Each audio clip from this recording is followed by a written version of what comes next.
qui se tient donc on va dire à la coupure de nos travaux sur cette journée. Donc un comité général, comme je vous l'ai indiqué dans l'invitation, c'est une assemblée générale des syndicats du département de l'Allier pour faire un point sur l'actualité, mais aussi de faire aussi un point et un bilan de notre activité entre deux congrès, puisque nous, dans nos règles statutaires de la CGT, tous les 3 ans, nous avons des congrès qui se tiennent. Et donc là, on est à mi-chemin du dernier, qui s'était tenu en mars 2014. Donc c'était statutairement, on a eu ce comité général ce matin. Donc, si vous voulez, peut-être, je vais vous faire un petit peu un point sur les dossiers qui ont pu être abordés, mais peut-être Catherine fera peut-être un complément d'information sur les dossiers nationaux, et moi je m'en tiendrai au dossier sur le département. Donc ce comité général, peut-être aussi sur les aspects très pratiques, réunit plus de 120 militants du département. Pas tous les syndicats, puisque nous avons 240 syndicats dans le département, mais au moins plus de la moitié des syndicats sont représentés, on a bien pu mesurer par cette inscription qu'il y avait une volonté des militants de se retrouver, de débattre dans la période. Pourquoi les autres ne sont pas venus en fait ? Bon, après, il y a des problèmes de disponibilité, de droit. Il faut savoir que quand on dénonce qu'il y a une attaque faite aux syndiqués, aux syndicats, aux militants de la CGT, c'est une réalité. Il y a plein de syndicats et de militants qui n'ont pas pu se dégager en termes de droit. Vous prenez le secteur hospitalier, aujourd'hui, il y a eu plein de refus d'absence de décharges syndicales qui ont été qu'on a acté, donc c'est aussi pour ça. Et puis bon, après c'est compliqué, tous ont des mandats dans les entreprises, il se trouve qu'au même temps aujourd'hui il y avait des mandats, il y avait des réunions qui se tenaient dans les instances, donc voilà, mais quand on a 50% de nos syndicats représentés, pour nous c'est un signe en tout cas évident de leur volonté de se retrouver et de débattre. Donc nos débats de ce matin, bien entendu, ont fait le point sur la situation nationale, économique et sociale, même si on a aussi évoqué la situation internationale, qui a fait des constats sur l'international et voir d'ailleurs comment nous, syndicalement, au niveau national, la CGT peut se positionner sur certains dossiers. Je laisserai peut-être à Catherine de développer là-dessus. Donc ce comité général, il se tient quand même dans un climat social des plus tendus. C'est en tout cas nous l'analyse qu'on en a et les commentaires, les débats, les échanges qu'on a pu avoir ce matin ont fait la démonstration. Je ne vous cache pas que beaucoup des interventions qui ont été faites en salle par nos militants, pour beaucoup ont évoqué la situation récente d'Air France.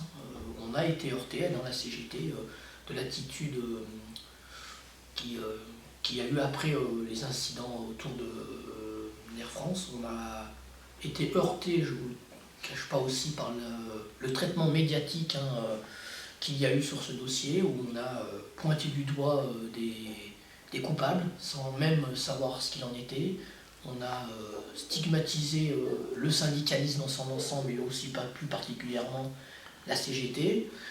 Tout ça, ça a heurté énormément les militants, et donc d'ailleurs, je vous donnerai, on a écrit une motion de soutien aux salariés d'Air France, où on leur apporte bien sûr notre soutien dans cette période difficile, en tout cas pour les 6 qui sont aujourd'hui mis en cause, mais pas seulement, pour l'ensemble des salariés qui se voient menacés de suppression de poste. Mais on a aussi dénoncé les méthodes d'interpellation dont les 6 ont été victimes. On a aussi dénoncé le traitement médiatique, mais je vous l'ai dit, et on rappelle aussi que s'il y a violence dans ce pays, elle est avant tout sociale. Le fait de risquer de perdre son emploi, d'être menacé de perdre son emploi, ça a des conséquences sociales, et malheureusement, c'est pas vraiment ce qu'on a entendu ces derniers jours et dernières semaines. Donc les débats ont porté, pas que, mais aussi sur ce sujet-là. On a aussi évoqué la conférence sociale à laquelle la CGT a décidé de ne pas participer. Donc, Catherine vous donnera les éléments et pourquoi on est arrivé à ça. On a aussi parlé et évoqué l'accord Archie-Carco sur retraite complémentaire, l'accord qui se profile, puisque pour l'instant il n'est pas encore emmené à signature, mais qui se profile pour nous est une catastrophe. Les salariés sans quasiment que ça se sache, prennent un an de plus pour pouvoir reprendre leur retraite. Pour nous, on dit que c'est devenu insupportable. Une fois de plus, le MEDEF est le grand gagnant de cet accord s'il est au bout signé, puisque lui va faire un effort à hauteur de 300 millions pour le financement des retraites complémentaires, et les salariés, eux, vont financer à hauteur de 5,7 milliards. Donc c'est là on voit que les efforts ne sont pas du tout partagés. Et, donc ça devient là aussi c'est une méthode qui devient plus supportable. Il a été aussi évoqué ce qui a été fait, ce qu'on a vécu ces dernières semaines, notamment sur l'accord proposé aux organisations syndicales des fonctions publiques, sur rémunération et parcours professionnel. 3 organisations syndicales représentant 51% des voix, CGT, EFO et Solidaire, refusent de signer cet accord, et le Premier ministre, Valls, derrière, annonce tranquillement que cet accord s'appliquera. Donc quand on veut nous faire des leçons de dialogue social, ça ne passe plus, ça devient plus entendable par nos militants. Donc ça c'est les dossiers nationaux, mais Catherine développera. Et on a fait aussi le point sur les dossiers au local.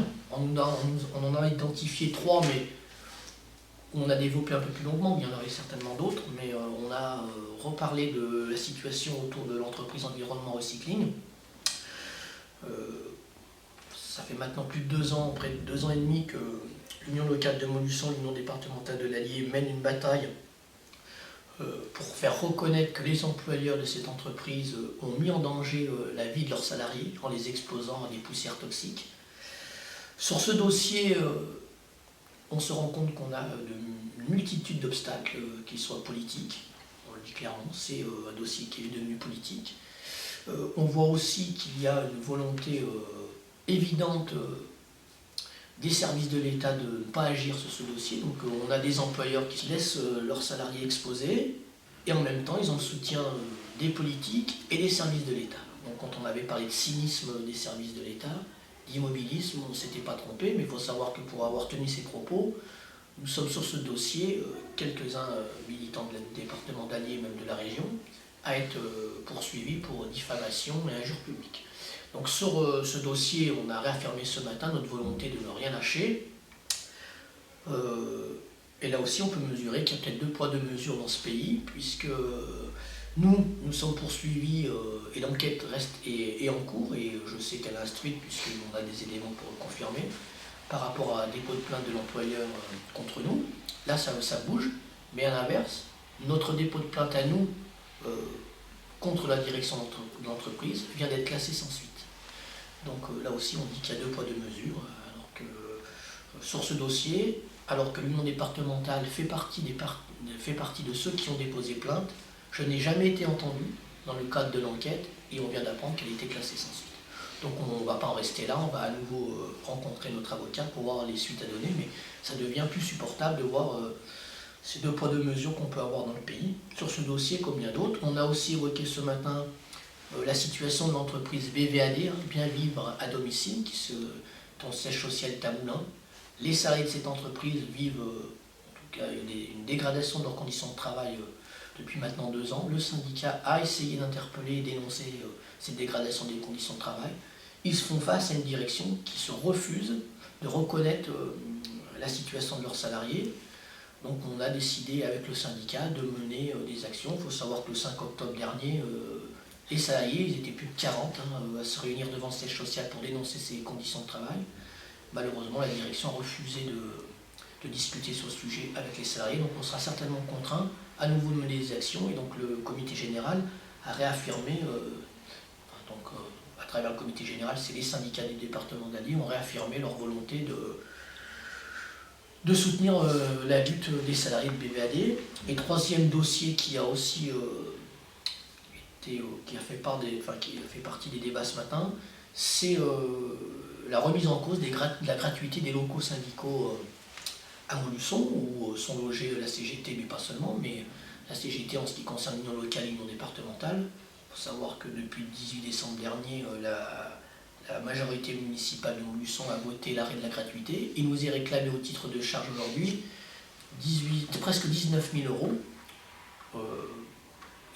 on l'a dit, on le réaffirme aujourd'hui, il n'est pas question de payer. On dit que les organisations syndicales ont un rôle d'intérêt général dans ce pays.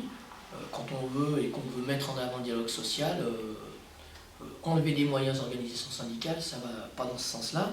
Donc on réaffirme notre volonté du maintien de la gratuité. Donc ça c'est un peu peut-être le fond, mais sur la forme, on dénonce aussi l'opacité autour de ce dossier, puisqu'aujourd'hui la mairie nous réclame 18 000 €, presque 19 000 €, mais ne nous a fourni aucun justificatif sur les montants qui nous sont réclamés. Or, sur ce dossier, on est en intersyndical, puisqu'on est 7 organisations syndicales à être sur ces mêmes positions. À ce jour, notre demande, c'est de rencontrer le maire sur ce dossier, chose qui nous est refusée. Donc là aussi, le comité régional, aujourd'hui, le comité général, a réaffirmé sa volonté de ne rien lâcher sur ce dossier. Donc on envisage des suites et même des actions dans les semaines qui viennent sur ce dossier si les choses n'évoluent pas dans le sens qu'on le souhaite. Voilà un petit peu sur les débats de ce matin. Donc comme je vous le disais tout à l'heure, là on est à la mi-temps des débats, mais cet après-midi on aura deux débats thématiques. Un sur, on va dire, notre fonctionnement à nous, qu'on intitule la qualité du syndical, comment on fonctionne, comment on fixe nos priorités, comment la démocratie fonctionne au sein de notre organisation. On a aussi dans la salle qui est présente aujourd'hui, c'est Sabine Génisson qui est la responsable confédérale donc de la CGT pour les jeunes CGT. Donc elle interviendra dans ce sens avec voilà, comment on fait, quelle est la place des jeunes, ce qu'ils représentent aujourd'hui dans la CGT, quels sont nos objectifs pour que les jeunes se retrouvent et trouvent leur place à la CGT. Donc on aura ce débat. Et puis dans un deuxième temps, on aura un deuxième débat thématique qu'on a intitulé « Combattre le FN ». On pense que dans la période, il est de la responsabilité de la CGT de s'engager à la place qui est la nôtre. On ne fait pas de politique, en tout cas au sens où on se présente aux élections, mais on a trouvé qu'il était nécessaire de s'emparer de cet enjeu, mais au national, la CGT porte, d'ailleurs même dans un cadre unitaire, cette démarche-là. Donc dans le département de l'Allier, nous, l'Union départementale a décidé d'engager une campagne, ça fait déjà maintenant avant l'été qu'on a lancé une campagne contre le Front National. On a déjà distribué plusieurs milliers de tracts sur les lieux de vie sur le sujet. Un deuxième tract est en préparation, il sera bientôt distribué, et on ambitionne dans les semaines qui viennent de faire une journée d'études sur le sujet et après un débat public où là certainement on associera, en tout cas on demandera à d'autres organisations syndicales si elles veulent s'associer à notre démarche. Donc voilà un petit peu ce que seront les débats de cet après-midi. Et là, un instant, reprenez les travaux, j'entends que ça parle dans la salle. On avait aussi pour ambition, au précédent congrès, de retravailler, en tout cas de réaffirmer une communication, on va dire, de notre temps. Et donc on a refondé notre site. Donc là, on est en train de présenter de nouveaux sites internet de l'Union départementale. Donc voilà un petit peu ce qu'ont été les débats ce matin et ce que seront les débats cet après-midi. Voilà un petit peu, moi, sur le local, comment je pourrais vous exposer les choses. Le dossier d'Astil a été évoqué sur mon leçon. Ça n'a pas été, on n'a pas, pour tout dire, on a un manque d'éléments sur ce dossier, on n'a pas... je fais erreur, j'avais quoi. Astil, si, le dossier d'Astil, oui, les 23 licenciements ont été évoqués, effectivement. On n'a pas d'ailleurs les derniers éléments, puisqu'ils étaient en CCE hier, donc on n'a pas le retour pour l'instant, à l'instant où je vous parle, pour savoir si le plan de le PSE a été voté ou pas par les délégués centraux. Voilà, peut-être que dans la journée, on aura ces éléments qui permettront d'informer les salariés. Je confondais avec Astil, donc c'est Astil. Voilà, moi je pouvais vous dire sur le comité et ce qui s'est dit jusqu'à maintenant. Par rapport à la campagne contre le FN, le cas de l'inspecteur du travail à Montluçon qui est adhérent au FN, a-t-il été évoqué? Ça a été évoqué, ça fera partie des choses qu'on portera, en tout cas qu'on dénoncera dans le cadre de cette campagne.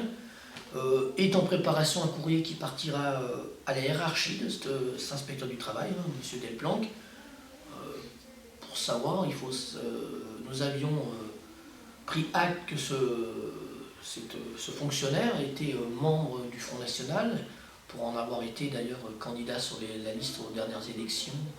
Donc on s'en était inquiété, on avait interpellé la hiérarchie de M. Delplanque, la directe Auvergne.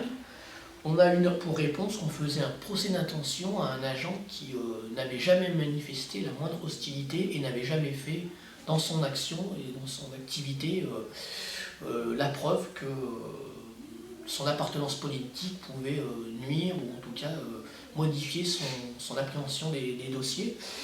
Donc on en avait pris acte à ce moment-là. Nous on a quelques éléments pour dire qu'on peut soupçonner que le contraire, et là on a un élément nouveau qui clairement confirme nos craintes, c'est que cet inspecteur du travail a refusé de serrer la main à la secrétaire de l'union locale de Montluçon lorsqu'elle accompagnait des salariés. Dans un premier temps, refusé de lui serrer la main alors qu'il serrait la main aux salariés présents, en lui expliquant et en lui disant « vous savez pourquoi », et à la fin de l'entretien, a tenu à dire « je n'ai rien contre vous personnellement, mais c'est contre la CGT ». Donc nos craintes, quand on disait que le positionnement politique de ce fonctionnaire quand on pouvait craindre que son positionnement pouvait poser problème quand ça serait la CGT qui porterait les dossiers, et aujourd'hui est fondé. Donc un courrier partira lundi à la directe Auvergne sur le sujet pour emmener quelques éléments, puisqu'on nous avait dit que jusqu'à maintenant nous ne faisions qu'un procès d'intention. Donc voilà, le sujet a été abordé, mais je pense qu'il sera développé cet après-midi quand on aura le débat sur le Front National. Et au niveau du Front National, vous estimez à combien le nombre de syndicalistes CGT qui sont encartés au Front National? Aucun. Qui ne sont pas encartés, mais qui sont sympathisants du Front National. Ça serait... Vous savez, les sondages qui sont faits régulièrement à la sortie des élections, qu'elles soient nationales ou locales, montrent, même si c'est encore un chiffre trop élevé, que les sympathisants CGT font partie des taux les plus faibles sur le vote Front National, par rapport y compris à d'autres sympathisants ou syndiqués dans d'autres organisations syndicales. Dans certaines branches, donc, moi j'étais à Clermont avant, et un des responsables CGT me disait clairement qu'il y avait des problèmes Front National, du discours tenu au sein du syndicat de certaines parties qui allait appeler à voter FN. La CGT n'est pas en dehors de la société, donc... justement, mais combattre les FN, c'est à l'extérieur ou à l'intérieur de... Les deux. Les deux. Ouais. Mais ce qui est démontré par contre, c'est que être syndicat à la CGT protège mieux de l'influence que peut avoir ce Front National dans la société que quand on n'est pas syndiqué du tout, ou quand on est y compris syndiqué ailleurs. Donc, alors ça ne veut pas dire qu'il ne faut pas qu'on travaille effectivement encore plus en profondeur. D'abord, la cible, c'est de parler aux salariés, et de parler aux salariés d'un point de vue syndical sur les propositions que fait le Front National, qui sont des propositions qui sont fondées sur la case du droit du travail, sur la case de l'organisation syndicale et sur des régressions extrêmement importantes d'un point de vue social. Et y compris, il faut qu'on arrive à discuter avec les salariés sur l'incohérence du programme économique aussi qu'ils développent. Et après, il y a aussi effectivement le travail pour mener le débat à l'intérieur des syndicats, bien sûr, et pour faire parler les militants. Notre cible en premier lieu, c'est de former d'abord les militants pour qu'ils soient en état d'aller parler de ça, parce que c'est compliqué, aux salariés, et puis de faire prendre conscience aux salariés qui sont en train de se fourvoyer dans un discours poujadiste et démagogique qui ne sera pas du tout, si toutefois ils arrivent à des responsabilités politiques, favorables aux salariés en général. Le FN a pris fait et cause dernièrement, justement, suite à l'affaire de Air France pour les patrons, pour la direction, en disant que cette affaire était inacceptable et en accusant les militants CGT. Qu'est-ce que vous en pensez? C'est pas une démonstration, justement, de... Moi, j'ai pas de doute, c'est conforme à ce qu'ils sont pour la disparition des... Ils ont eu deux politiques différentes. Là, aujourd'hui, ils sont sur une opposition frontale vis-à-vis des syndicats. Il faut se rappeler aussi que, voilà, une vingtaine d'années, ils ont eu une position d'infiltration des syndicats. Ils y sont parvenus, d'ailleurs, dans un certain nombre de syndicats. Je pense à la police, par exemple, pour ne citer que cet exemple-là. Ils ont apparemment, pas complètement renoncé, d'ailleurs, à infiltrer. Rappelez-vous, Marine Le Pen s'est adressée aux fonctionnaires par lettre en disant il faut s'organiser, il faut nous rejoindre, etc. Donc il y a cette tactique d'infiltration et puis cette tactique d'affrontement en direction des syndicats, parce que c'est tellement plus facile d'avoir des salariés complètement isolés et inorganisés pour casser le droit du travail. Et c'est ça que poursuit. Il faut se rappeler de l'histoire. C'est un des éléments d'ailleurs de notre campagne. nationale et déclinée localement, c'est d'essayer de ramener un petit peu cette connaissance de l'histoire du mouvement d'extrême droite dans ce pays dont est issu le Front National. Voilà. Parce qu'ils n'ont pas rompu. Même si on a tendance à dire que Marine Le Pen s'est affranchie de son père, moi il me semble que l'héritage est complètement encore, s'il est caché, il est complètement assumé. Et donc pour préciser quand même par rapport à votre question, et Catherine a raison de le préciser, aujourd'hui oui, les études démontrent que c'est peut-être à la CGT que ça résiste le mieux. Que ça résiste. En ce qui concerne les adhérents, je vous réponds très précisément, il n'y a aucun adhérent du département de la CGT dans le département qui est adhérent au Front National. On a eu, en tout cas, et qui l'afficherait en son esprit. Voilà. Et donc on a eu 2 cas dans le département sur quelques années où on a découvert qu'un militant de la CGT était aussi adhérent du Front National et qui le revendiquait. Ils ne sont plus adhérents à la CGT. Oui, moi je parle donc sans être adhérent, d'être sympathisant. C'est plus difficile à Catherine le disait, la CGT prend dehors de la société et il y a une telle désespérance, une telle. Puis après, voilà, moi, écoutez, quand je vois aujourd'hui la place qui est laissée dans les médias au Front National, est-ce qu'aujourd'hui on ne facilite pas leur discours, quoi. Quand je vois qu'aujourd'hui, ce soir, il y aura une grande émission, parole et des actes, où on va laisser 2 heures, 2 heures et demie de parole au Front National, où les opposants au Front National auront à 10 minutes de débat, d'opposition d'antenne. Je veux dire, si là on ne déplie pas, on ne fait pas tout ce qu'il faut pour que le Front National arrive à un haut niveau, voilà, la démonstration est faite. Donc nous, voilà, c'est aussi le sens de nos campagnes, quoi. C'est ce qui a motivé d'ailleurs, parce que Laurent, vous le disiez à raison, la campagne contre le Front National, c'est pas une campagne uniquement de la CGT, il y a une quinzaine, je crois que même c'est plus maintenant, d'organisations, que ce soit syndicales ou bien associatives, qui se sont mobilisées, et ça depuis maintenant organisé depuis 2 ans, pour y compris combattre le discours médiatique aussi. Alors c'est compliqué, hein, parce que vous êtes les médias, vous êtes des grosses machines et nous on a des petits moyens. Mais l'idée, y compris de ce collectif de lutte contre le Front National, c'est d'essayer justement de redescendre le plus près possible des habitants, des citoyens et des salariés, d'organiser des débats publics, hein, en fédérant toutes nos forces pour faire de l'éducation populaire, je dirais. Parce que c'est aussi ça qui est important. Donc c'est ce qu'on essaye de mener. Donc il y a des collectifs locaux qui se sont mis en place. Puis il y a eu des initiatives. Je pense notamment à une grosse initiative qui a eu lieu à Béziers, il y a des lieux symboliques où aussi on a décidé d'attaquer la campagne. Et l'objectif, c'est de faire parler les gens. Le problème, c'est que pour faire parler les gens, il faut les rencontrer et il faut être en capacité de susciter la parole. Et ça, y compris sur un lieu de travail, quelquefois c'est compliqué, y compris pour nos militants.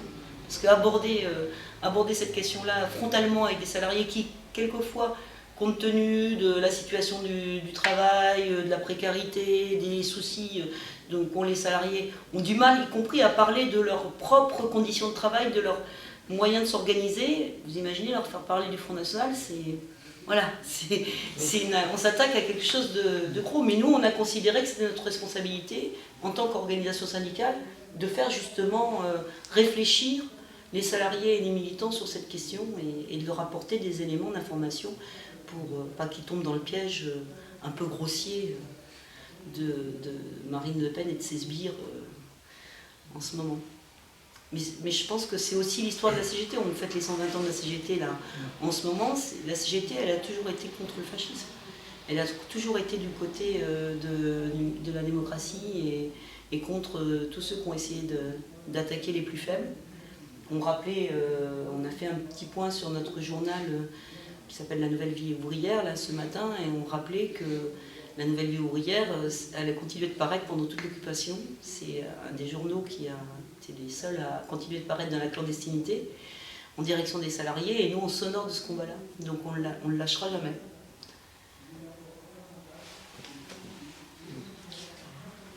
Et donc, vous parlez des 120 ans, c'est aussi un des fils conducteurs et le fil rouge de notre comité général. On fête les 120 ans de la CGT, on pourrait reprendre la banderole de notre comité général qu'on a repris le slogan national, dans l'ordre, je crois, c'est présente, offensive et dérangeante hier comme aujourd'hui. Oui. C'est ça. Donc c'est le fil conducteur on est aussi héritier de ce que nous ont laissé nos aînés, avec les luttes qui ont été menées, mais même si la période est compliquée, en tout cas les militants qui sont présents, qui sont sur le terrain tous les jours, sont bien déterminés à faire en sorte que la CGT continue d'agir, même si c'est particulièrement difficile en ce moment, il ne faut pas se le cacher. Et aussi une des choses qui est revenue aussi dans le débat et dans les interventions de ce matin, je le disais tout à l'heure, mais ça a été vécu vraiment de façon difficile. C'est le traitement médiatique qu'il y a eu autour de l'affaire d'Air France, mais plus largement, le traitement médiatique, depuis, ça fait longtemps que ça dure, mais qui s'amplifie. Aujourd'hui, on se rend compte, et en tout cas nous, on est quelques-uns à le dire, à l'écrire, mais on ne peut pas, à mon avis, détacher de ça le fait est qu'aujourd'hui, 80% des médias sont dans les mains de 5 ou 6 milliardaires. Et la presse indépendante, on se pose des questions. Et donc ça revient de plus en plus fortement dans les débats. Les militants ne supportent plus le traitement médiatique qui peut être fait à la CGT. On parle, mais le bashing CGT, c'est quelque chose qui est flagrant dans ce pays. Et ça commence vraiment à heurter nos militants. Et nous, dans le département de l'Allier, on a aussi décidé, pareil, donc on a quelques journées d'études en perspective, mais de faire une journée d'études et un débat public sur la collusion médias, politique et finances. Et on ambitionne de projeter très, très rapidement les nouveaux chiens de garde, et après de parler un petit peu, de débattre publiquement de tout ça, parce que c'est de plus en plus mal vécu par le corps militant, le traitement médiatique qu'on peut avoir. Comment est-ce qu'on peut être traité aussi mal alors que les militants au quotidien, ils se dévouent pour l'intérêt général. C'est de plus en plus, quand on voit ce qu'est aujourd'hui être militant dans une entreprise, dans un service public, c'est être sous la pression permanente de la hiérarchie, c'est prendre des coups et être mis en difficulté, être insulté comme on peut l'être, comme ils le sont dans la période, ça devient de plus en plus difficile à vivre, et ça ressort vraiment dans les débats. Je le dis parce que c'est vraiment venu fort aussi ça. Et d'ailleurs, pour faire le parallèle avec Air France, quand même, il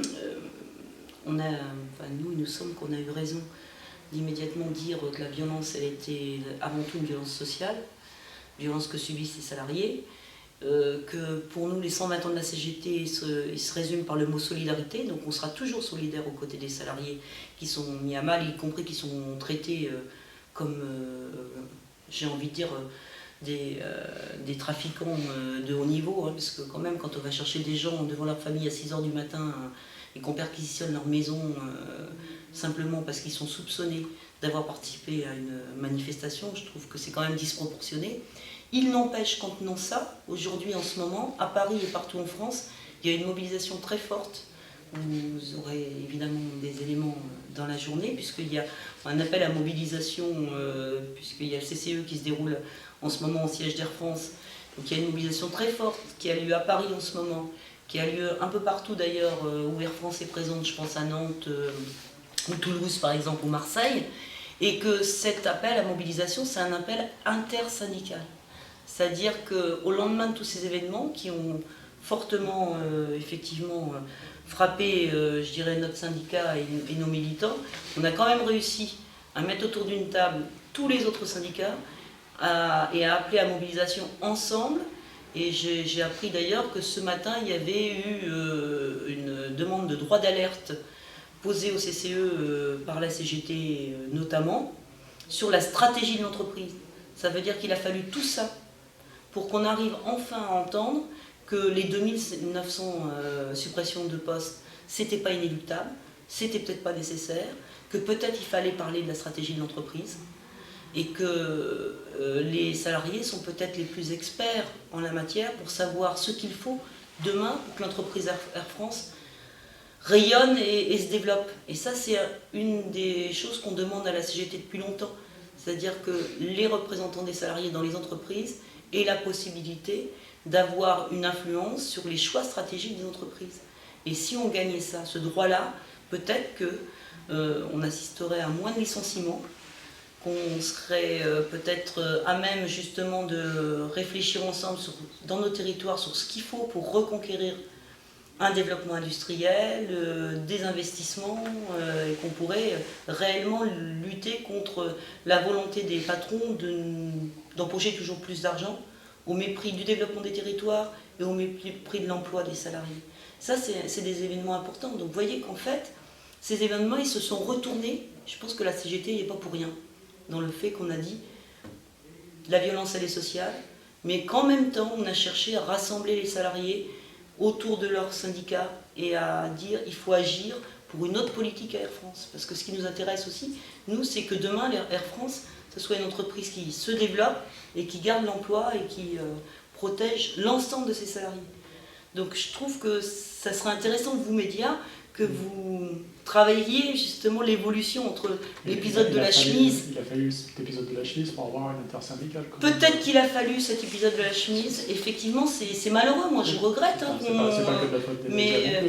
C'est pas que de la faute des médias, mais il a fallu. En même temps, le traitement médiatique avant l'épisode de la chemise, c'était de dire bon, il y a une catégorie de pilotes, ils sont trop payés, ils travaillent pas assez. C'est rare qu'on ait une unité syndicale quand même. Enfin, ça se fait. Ben là, vous voyez, on y est arrivé. Hein. Oui, mais on y est arrivé. Ça devient des faits exceptionnels. Ouais. Ben oui. Mais justement, c'est encourageant, c'est intéressant, parce que peut-être qu'on va parler du vrai sujet. Oui. Parce que là, moi, avant, la semaine d'avant, j'entendais quoi? J'entendais les autres salariés d'Air France sont en opposition avec les pilotes, etc. Donc on faisait jouer les divisions des salariés entre eux. Et ça, je veux dire, c'est forcément nuisible pour tout le monde.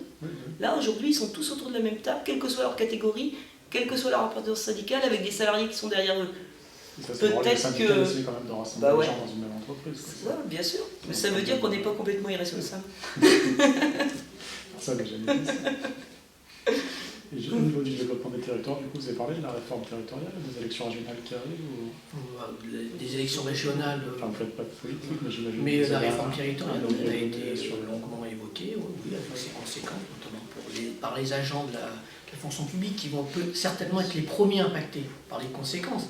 Mais bien entendu, cette réforme, ça va bien aller au-delà des seuls agents concernés. Ça va être sur les services rendus, oui, donc ça a été évoqué. Je peux vous donner un exemple concret, parce que pour la Confédération, je suis responsable de la formation professionnelle, ce qui est devenu une compétence unique de la région. Avec une grande région Rhône-Alpes-Auvergne, ben voilà, va se poser la question de la définition des cartes de formation. Donc concrètement pour les jeunes, ça va avoir des conséquences. Parce qu'il va y avoir une volonté évidemment de rationaliser cette région. D'ailleurs, quelle que soit, je dirais, la couleur politique qui sortira des élections régionales, les collectivités régionales vont vouloir rationaliser les coûts en matière d'ouverture et de fermeture des formations. Et il est malheureusement probable que l'Auvergne n'en sortira pas vainqueur. Et donc on va assister à il y a des risques importants de fermeture de formations de proximité. Et donc là, quand on dit il faut donner la priorité à la jeunesse, favoriser pour que les jeunes se forment, soient compétents et puissent entrer dans l'emploi, là, très nettement, on s'interroge, est-ce qu'il va rester encore dans l'Allier, dans le Puy-de-Dôme, voilà, une diversité suffisante de formations ouvertes pour les jeunes. Et surtout pour les jeunes avec les premiers niveaux de formation, je pense du CAP en gros au bac professionnel par exemple, pour ne parler que des diplômes professionnels, on sait bien que ces jeunes-là, ils sont peu mobiles. Donc si on leur ferme des formations de proximité, ils n'iront pas effectivement à Grenoble ou à l'autre bout de la grande région pour se former. De toute façon, ils n'en auront même pas les moyens. Donc il y a vraiment une grosse inquiétude sur le dossier formation par exemple, mais c'est vrai aussi pour l'ensemble des services publics. Sur les questions de santé, on va avoir la même problématique. Donc effectivement, tous les militants, qu'ils soient d'ailleurs militants dans les secteurs professionnels qui sont touchés par les fusions, ou bien usagers de ces services publics, ils sont inquiets. Dernier peut-être point, mais qui est revenu, peut-être pas qui n'a pas fait la totalité des débats, mais la CGT elle a 120 ans, mais elle reste vive, bouillonnante, donc ça débat et de façon des fois contradictoire. Mais ce qui est ressorti aussi ce matin, c'est que d'abord le positionnement, les déclarations de la CGT nationale ont été très appréciées, le positionnement par rapport au dossier Air France, mais aussi la volonté affichée, les déclarations qui ont été faites de refuser de participer à la conférence sociale, c'est apprécié par la CGT. Et le lancement, une CGT offensive qui va lancer une campagne sur la réduction du temps de travail et 32 heures, c'est aussi très apprécié. Tout ça pour dire qu'il n'y a pas la CGT d'en haut et celle du bas. On essaye souvent, par l'intermédiaire de médias ou de soi-disant experts qui passent sur les radios-télé ou de radio, qui expliquent que la CGT elle est déchirée, que le Congrès se profite. Elle va plutôt bien. Elle va bien, le débat, comme toujours, ça fait partie de son ADN, mais ça va plutôt bien. En tout cas, on est très attaché à la démocratie, nous, en interne, donc forcément ça fait du débat. Mais moi je trouve qu'on ne faut pas avoir peur du débat. Ce matin, juste pour, dans mon rapport d'introduction, j'ai parlé de la crise interne qu'on a vécue en début d'année, avec le départ du secrétaire général. Ce n'est pas rien, ça a débattu, ça a été vif dans l'organisation. Mais je disais ce matin, quelle autre organisation, soit politique ou autre, aurait eu ce débat? Ça a été la démocratie à plein dans l'organisation. Ça a été des votes qui ont conduit à cette situation. Alors après, je ne développerai pas sur le fond.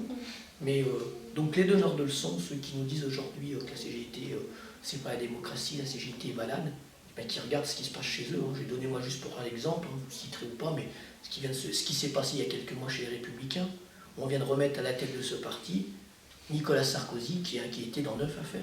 Donc les donneurs de leçons qui restent chez eux, et la CGT elle va bien et elle est en ordre de bataille pour mener les luttes à venir, et on va s'engager en tout cas, même s'il n'y a pas une date là, qui est actée, on va s'engager dans des luttes prochaines, ça c'est une évidence, et dans le département de l'Allier comme ailleurs.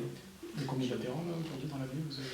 On est à 4000, alors à jour de cotisation on est à 4100 et quelques, mais il y a des retards, mais on est à 4450 adhérents. 4450 à peu près, quelques dizaines près. Je voulais rajouter une chose quand même sur la conférence sociale, parce que si vous avez suivi un petit peu les affaires, vous avez vu que, enfin les affaires au sens, les événements successifs, vous avez vu qu'au départ nous avions décidé d'y participer parce que d'une manière générale la CGT n'aime pas la politique de la chaise vide. Ce sont le contexte d'Air France qui nous ont poussés à réfléchir sur notre participation et à acter que nous n'y allions pas. Ça ne veut pas pour autant dire que nous n'avions pas participé à essayer de faire évoluer cette conférence sociale. Et notamment, on avait porté un dossier qui nous semblait emblématique pour les salariés, au vu d'ailleurs des luttes qu'on a menées précédemment, c'est la question des salaires. Il nous semble qu'aujourd'hui dans ce pays, il y a beaucoup de salariés qui ne sont pas du tout contents de leur feuille de paye. Et il nous semblait que cette conférence sociale, elle pouvait au moins faire une place à la préoccupation première des Français. Ça n'a pas été possible. Et y compris, on a mis dans cette conférence sociale des sujets, je pense en particulier à la plénière le matin, qui était vraiment une plénière sans aucun intérêt. On avait des sujets, j'ai envie de dire, occupationnels, pour éviter de programmer cette question qui est une question majeure au sein des Français. Il faut le savoir, partant de ça, quand même, je veux dire, en plus du contexte Air France, on s'est posé clairement la question de savoir ce qu'on allait y faire à cette conférence, si on n'était même pas en mesure de parler de manière claire et approfondie de la première préoccupation des salariés aujourd'hui dans ce pays. Vous prenez toutes les professions, toutes disent on a des problèmes de fin de mois, les négociations sont bloquées, on n'arrive pas à vivre, et je ne vous parle pas des minima sociaux et des remises en cause de tous les acquis d'ailleurs, y compris chez les retraités. Donc, c'est ça aussi qui nous a motivés pour n'y pas y participer. Ça ne veut pas dire qu'on n'a pas de propositions. Et d'ailleurs, on a sorti un dossier sur les propositions qu'on porte, y compris par rapport aux sujets qui vont être mis sur la table dans l'actualité dans les semaines qui viennent. Il y a eu beaucoup de communication autour notamment de la sécurité sociale professionnelle, et à travers la mise en place du compte personnel d'activité. C'est un des dossiers emblématiques de la CGT, c'est la CGT qui a inventé le concept en 2006. Donc on tiendra notre place sur les propositions, on les portera au plus près des salariés. Et pour nous, c'est un tout. Il faut parler salaire, il faut parler réduction du temps de travail, il faut parler qualité du travail aussi, parce que le travail est malade aussi dans ce pays. Et il faut parler de sécuriser ceux qui n'ont pas de droits et ceux qui sont dans la plus grande précarité. Donc tout ça pour vous dire que notre positionnement, c'est pas une position de dire on veut discuter de rien et on n'a pas de proposition. Au contraire, on a des propositions ambitieuses et on voudrait qu'elles soient entendues. Au-delà de l'affaire de Air France, qui, on comprend bien, a suscité également ce refus, l'a conforté en tout cas, ce refus d'aller à la conférence sociale. Il y a quand même un certain nombre de dossiers qui étaient quand même assez rédhibitoires. À part ce qui s'est passé à Air France, il y a eu quand même des attaques fondamentales contre le droit du travail, il y a eu des attaques avec la loi Macron, enfin, toutes ces choses-là qui se sont mises en place sans aucune discussion et sans possibilité de dialoguer. Est-ce qu'on a entendu des militants, si j'étais dernièrement à la télé, je ne me rappelle plus du nom, mais qui disaient très clairement, on est dans une période où il n'y a plus qu'une seule solution maintenant, c'est de descendre dans la rue, il faudra un grand mouvement social. Est-ce que c'est quelque chose que vous partagez au sein dans la discussion? Oui. On est complètement dans le... Oui, c'est bien. À savoir la négociation sans actuellement la mobilisation. Je crois qu'à la CGT, on a toujours dit qu'une négociation à froid, voilà, ça ne portait jamais. On a toujours dit, nous, on a toujours été favorable à des négociations à chaud dans le jargon, mais qu'il fallait une pression sociale pour porter les négociations. Donc on a toujours porté ça. Hein. Notre démarche, depuis 120 ans, c'est la même. Construire les revendications avec les salariés, au plus près des salariés, construire le rapport de force et négocier. Dans ce sens-là. Donc elle reste la même, notre démarche. Mais aujourd'hui, effectivement, de plus en plus, on essaye de dévoyer ce qu'est la négociation. Aujourd'hui, il faut savoir que sur les négociations interprofessionnelles, les dernières qui ont eu lieu, là, aussi importantes que celle qui a donné lieu à la loi Rebsamen, par exemple, hein, sur le droit syndical ou bien sur la flexisécurité précédemment, il n'y a pas véritablement de négociation loyale. On est en train de revendiquer, et d'ailleurs on est en train d'avancer là-dessus, parce que même le ministère du Travail est obligé de le reconnaître. C'est plus possible de discuter sur un texte uniquement patronal, et quelquefois d'ailleurs on ne sait pas très bien qui porte le texte patronal, parce que vous ne vous a pas échappé qu'entre les différentes organisations patronales, c'est pas toujours au beau fixe. Donc ça amène de la confusion. Et il est plus possible de discuter tous ensemble autour d'une table. C'est-à-dire que les deals se font dans les couloirs ou dans les sous-sols, en bilatéral, y compris avec intervention des membres du gouvernement. Si vous avez bien entendu ce qui s'est dit vendredi soir, d'ailleurs à la sortie de la NECO à Gilles-Carco, il y a plusieurs syndicats qui ont dit qu'il y avait des interventions directes des ministres pour faire signer telle ou telle organisation. Moi étant dans la négociation aussi sur un certain nombre de sujets, je l'ai vécu aussi. Des appels du ministre du Travail à 3h du matin pour encourager la CGT à signer un accord qui était un accord régressif. Donc tout ça, c'est plus acceptable. Il faut qu'on revienne, nous on est pour une négociation qui revienne loyalement avec tout le monde autour de la table, un texte qui soit un texte qui respecte tous les partis, qui soit présenté, discuté, qu'on arrive à un compromis. C'est comme ça qu'on mène une négociation de l'entreprise jusqu'au niveau de l'interprofessionnel. Ça n'existe plus aujourd'hui. Ces négociations dans les couloirs, c'est pas un signe aussi qu'il y a de fait une fracture dans le mouvement syndical avec des syndicats, disons le terme, réformistes, qui sont prêts à aller beaucoup plus loin dans les comment dirais-je, les ruptures avec le système social, hein, est prêt à faire des concessions importantes, et un syndicalisme de l'autre côté qui essaye de résister comme il peut pour empêcher ces pertes du droit social. On va pas se leurrer sur le fait qu'il y a des syndicalistes, enfin il y a des syndicats aujourd'hui qui considèrent qu'il faut gérer la crise et l'aménager. Mais voilà. Plus peut-être qu'avant, non? Je ne sais pas si c'est plus qu'avant, je ne suis pas sûre que ce soit plus qu'avant en fait. Et que je pense que ces syndicats-là, ils ont pas mal de débats, y compris en interne. On n'en parle pas beaucoup d'ailleurs, mais ils ont plus de difficultés quelquefois que nous à gérer leurs contradictions internes à l'intérieur des organisations. Je ne suis pas sûre que ce soit plus qu'avant. Puis en plus, ce qu'il faut voir, c'est que ce n'est pas toujours les mêmes syndicats qui jouent ce jeu-là. Oui, hein, vous a pas échappé que ce n'est pas toujours les mêmes qui signent ou qui ne signent pas. Et donc, il y a des syndicats qui quelquefois disent très fort on est contre, et puis qui... Voilà. négocient des fois aussi. Voilà. Non, je ne suis pas non, vous les avez peut-être reconnus, je ne sais pas, mais en tout cas, nous, on a par exemple dit très clairement, y compris au ministre du Travail, que nous, on était favorables, y compris à ce que les négociations interprofessionnelles elles soient transparentes, qu'on était d'accord, par exemple, nous, pour qu'elles soient même retransmises sur, par exemple, la chaîne parlementaire, en direct, pour que les Français puissent voir ce qui se passe dans ces négos interpro. Vous voyez? On a été très loin. Alors, vous imaginez que ça en a gêné certains. Mais nous, par exemple, les délégations CGT, on est d'accord de dire devant tout le monde ce qu'on porte et que les salariés puissent témoigner de ce qu'on a fait. D'ailleurs, pour son congrès confédéral, il avait retransmis. Bien sûr, on n'a rien à cacher. Donc même en termes de négociation, on est d'accord pour ça. Mais ça, évidemment, c'est plus compliqué. Mais bon, déjà, la première chose, ce qui ressort malgré toute cette conférence sociale, même si... c'est que par exemple sur le compte personnel d'activité, vraisemblablement il va y avoir une négo, ce que le patronat ne voulait pas. Et il va y avoir une négo qui va partir d'un texte qui devrait être un texte prenant en compte les différentes propositions qui sont sur la table. C'est un premier point. On verra bien comment ça va se passer. Hein. On va aller négocier, hein, comme d'habitude.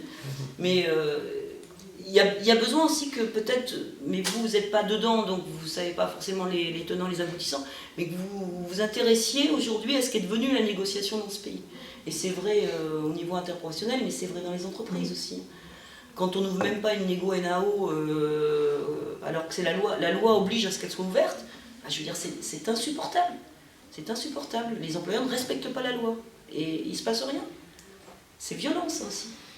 Pour juste illustrer, hein, parce que je pense qu'il va falloir qu'on termine, pour ne pas louper l'essentiel des débats de cet après-midi, mais un cas précis, Astil, on l'évoquait tout à l'heure, la direction se refuse de répondre aux questions des membres du CE. La direction se refuse de répondre aux demandes de la directe pour valider ou pas le projet de sauvegarde de l'emploi. La directe a mis en demeure l'entreprise d'apporter un certain nombre d'éléments, notamment les raisons économiques de la fermeture du site à Montluçon, en disant j'ai besoin d'avoir des éléments économiques sur ce site, mais aussi du groupe. J'ai besoin que vous étoffiez les critères d'ordre de licenciement. Nous avons besoin que vous précisiez un certain nombre d'éléments. La direction d'Astil se refuse de donner ces éléments au service de l'État, en disant nous, tout puissant, fermera l'usine quoi qu'il arrive. Donc oui, on est face à des... Voilà, on a un sens de la négociation. Une dernière petite question, je comprends que ça tarde, mais vous avez évoqué aussi la question de l'inspectrice du travail à Grenoble qui a été traînée devant le tribunal parce qu'elle avait simplement relayé au syndicat un mail qui lui avait été transmis et qui faisait la démonstration notamment qu'il y avait des passions d'exercer pour qu'elle soit déplacée. Donc il y a eu une grande mobilisation, ça a été... Pour être très honnête, ce matin, ça n'a pas été évoqué sur ce cas précis, mais on a parlé de la journée d'action qu'on a menée le 23 septembre dernier autour des libertés syndicales, dont faisaient partie les dossiers. Agnès, qui était là ce matin, a représenté la Confédération la semaine dernière, justement, au grand rassemblement qui a eu lieu pour la défense de cette inspectrice. Au niveau local, en tout cas, on a relayé, puisque c'était sur le site internet de l'Union départementale, ce dossier-là. Il y avait plus de 2000 personnes. Plus de 2000 personnes qui ont eu cette mobilisation. Je suis l'affaire. Chiffres partagés, pas chiffres CGT. Oui, je vais vous remettre, donc les 2-3 coquilles, mais comme on était en direct. Voilà.